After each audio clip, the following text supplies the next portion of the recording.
В Муктинатхе, а точнее в деревне Ранипауа, наша небольшая группа оказалась после прохождения трекинга вокруг Аннапурны.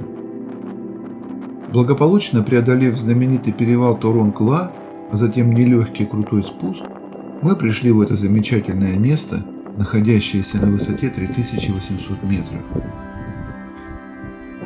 Сама деревня ничего особенного собой не представляет.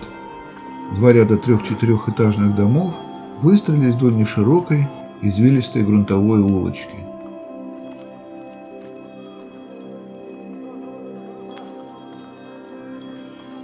По этой улочке нескончаемым пестрым ручьем движутся паломники из Индии и Непала.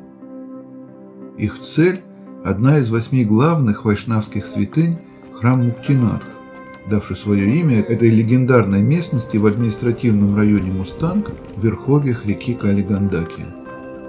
Направились и мы вместе со всеми к храму, чтобы осмотреть уникальную святыню.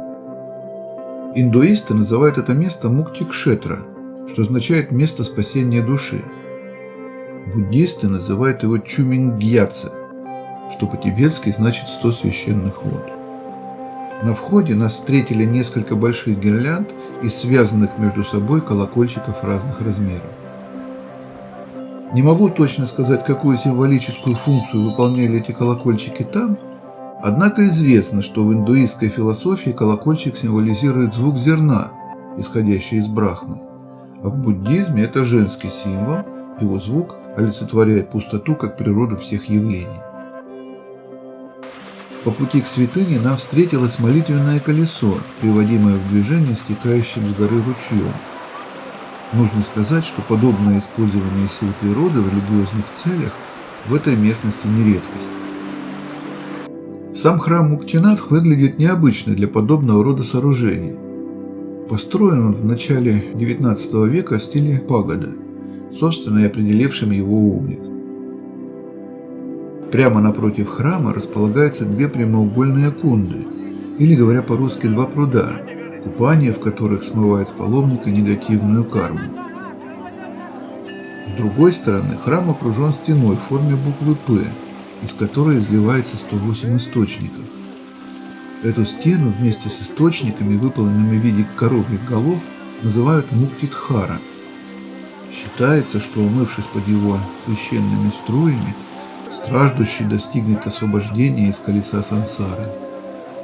Паломники, каждый в меру своей силы воли и готовности к принятию ледяного душа, совершают омовение под ледяными струями. Кто-то окропляет только голову, а кто-то стоически проходит весь путь. Принять участие в этом замечательном мероприятии мы не рискнули. Члены нашей группы из-за недостаточной погруженности в тему, а я из-за мучившего меня всю дорогу в Орзе. Тем не менее, наблюдать за происходящим религиозным действием было весьма интересно.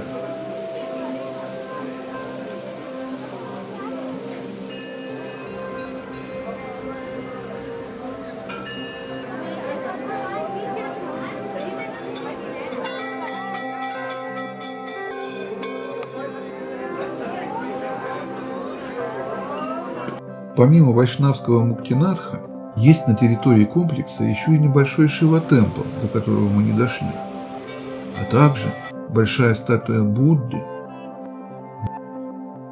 буддийский храм и несколько ступ весьма аутентичного вида.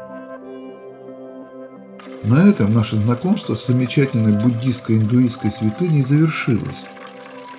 Нас ожидали Джомсом, день в Покхаре и долгий путь на далекую и прекрасную родину.